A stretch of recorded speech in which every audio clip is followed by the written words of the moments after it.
Oke, Assalamualaikum warahmatullahi wabarakatuh. Selamat datang kembali di channel saya. Kita masih dalam seri materi tentang struktur sosial di masyarakat secara sosiologi dalam mata pelajaran sosiologi. Kali ini kita akan masuk ke dalam sub materi mengenai contoh lapisan atau stratifikasi sosial di masyarakat kita atau di dunia juga ya. Kita mulai.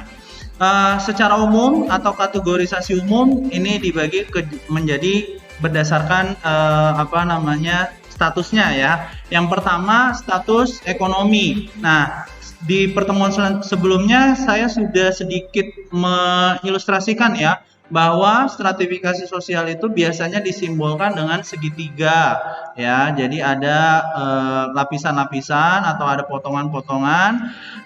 Banyak ya, kalau yang saya contohkan ini ada 3. Kelas atas, kelas menengah, dan kelas bawah. Bisa juga ada 5, bisa juga ada 9, bisa juga ada 12. Tergantung stratifikasi atau jumlah strata yang dimiliki di status tersebut gitu ya. Kalau ini kan ngomongin tentang ekonomi ya, biasanya dibagi menjadi 3, yaitu kelas atas, kelas menengah, dan kelas bawah. Jadi ini diukur dari keadaan atau kepemilikan properti ya, seperti yang sudah di video sebelumnya saya jelaskan. Jadi kalau orang dari kelas atas itu akan memiliki properti yang lebih banyak dibandingkan yang menengah. Yang menengah lebih banyak daripada yang bawah, dan seterusnya seperti itu. Kita masuk ke berdasarkan status sosialnya. Nah, ini status sosial secara umum di masyarakat Bali Hindia ya, yang berkaitan dengan kasta, karena ini ngomongin berkaitan dengan status keagamaannya ya. Biasanya ini distratifikasikan dalam 4 kasta. Yang pertama adalah Brahmana, Satria, Waisa atau Vaisya, dan yang terakhir adalah Sudra. Nah, ketiga kasta di atas disebut sebagai Wangsa, sedangkan yang keempat itu Jaba ya. Jadi Sudra itu yang paling bawah ya. Nah, ini ngomongin status sosial yang berkaitan di masyarakat yang beragama Hindu ya. Kalau di agama lain kalian bisa cari tahu sendiri apakah ada kasta yang seperti agama Hindu atau tidak. Atau contoh misalnya di agama Islam, apakah ada tuh status sosial berdasarkan keagamannya ya. Silakan kalian jawab sendiri. Lanjut, kita ngomongin stratifikasi sosial berdasarkan hierarki militer. Wah, ini militer di Indonesia ya berarti ya. Ada kelas militer atas atau yang disebut dengan perwira, kelas militer menengah atau bintara, dan kelas militer yang paling bawah atau yang ketiga yang namanya tamtama. Kalian bisa lihat di situ ada pangkat-pangkatnya ya. Jadi kalau kalian yang bercita-cita ingin masuk ke dalam militer, maka hierarkinya atau stratanya seperti ini. Yang paling atas itu berarti adalah perwira gitu ya, atau yang paling tinggi kita sebut sebagai jenderal ya gitu ya. Nah, itu adalah hierarki berdasarkan militer di militer Indonesia. Sekarang kita ngomongin stratifikasi sosial berdasarkan pendapat para ahli. Nah, ini dia. Karl Marx ini adalah seorang tokoh ekonomi, filsuf, sosiolog juga, yang ngomongin tentang pembagian masyarakat berdasarkan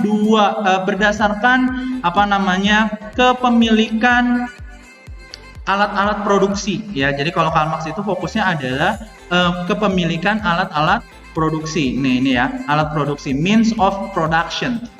Jadi kalau menurut Marx, orang-orang yang memiliki alat-alat produksi, dia entah itu pabrik, entah itu dia perusahaan apa segala macam, itu ditempatkan ke dalam kelas bourgeois ya, atau majikan atau pemilik alat produksi. Sedangkan yang di bawahnya atau yang tidak punya alat produksi, yang di bawahnya nih disebut sebagai proletar, atau kalau bahasa Indonesianya mah buruh atau pekerja, atau orang-orang atau lapisan masyarakat yang tidak memiliki alat-alat produksi gitu ya.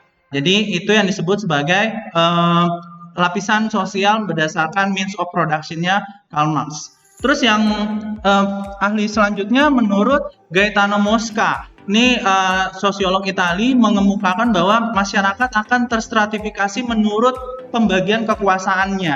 Ada dua dia menstratifikasikannya. Yang pertama adalah kelas yang berkuasa dan yang dikuasai. Ingat, jadi ada dua, yang berkuasa atau pemimpin dan masyarakat gitu ya, atau yang dikuasai atau yang dipimpin gitu.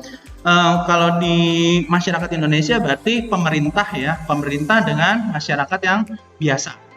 Tuh, next. Nah, ini ya pertanyaan yang muncul yang harus kalian jawab di private comment di classroom kalian. Temukan atau cari stratifikasi sosial yang terjadi di lingkungan kalian. Apakah sama dengan yang udah kita bahas sebelumnya, atau kalian punya stratifikasi atau definisi pembagian stratifikasi menurut versi kalian sendiri? Contoh misalkan pro player Mobile Legends, wah saya bagi menjadi 3, ada yang pro, ada yang biasa aja, ada yang main-main doang gitu ya, dan seterusnya. Jadi kalian bisa cari tahu stratifikasi sosial yang terjadi di lingkungan kalian. Ini lingkungan itu umum ya, bukan lingkungan tempat tinggal doang, tapi yang kalian pahami dan kalian bisa simpulkan, oh ternyata ada pembagian ABC gitu ya.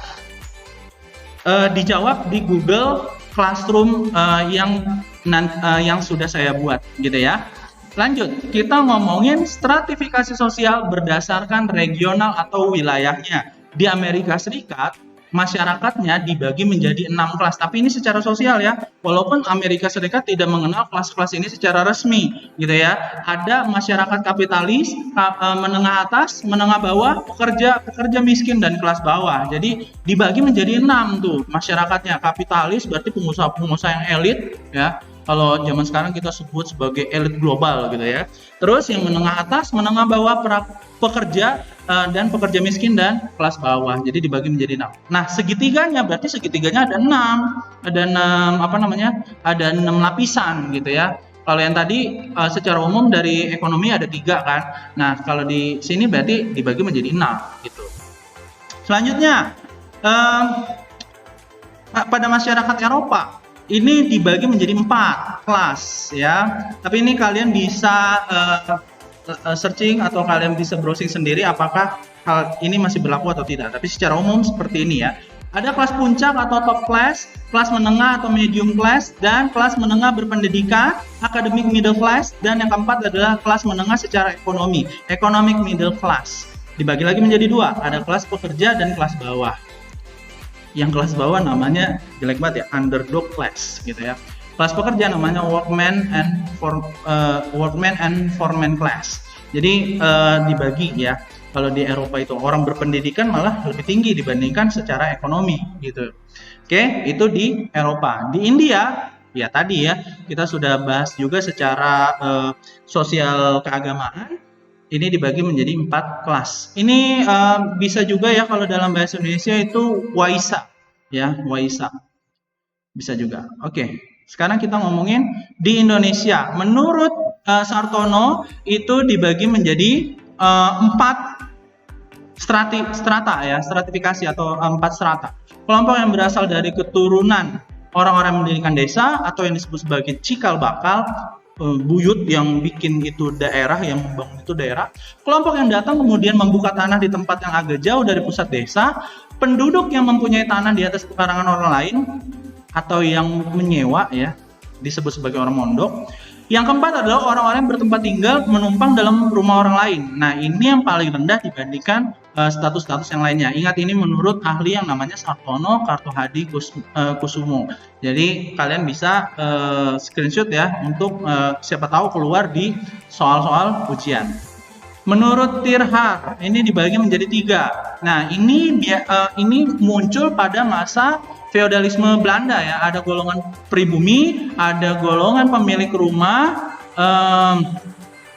dan pekarangan atau yang disebut sebagai indung dan lindung.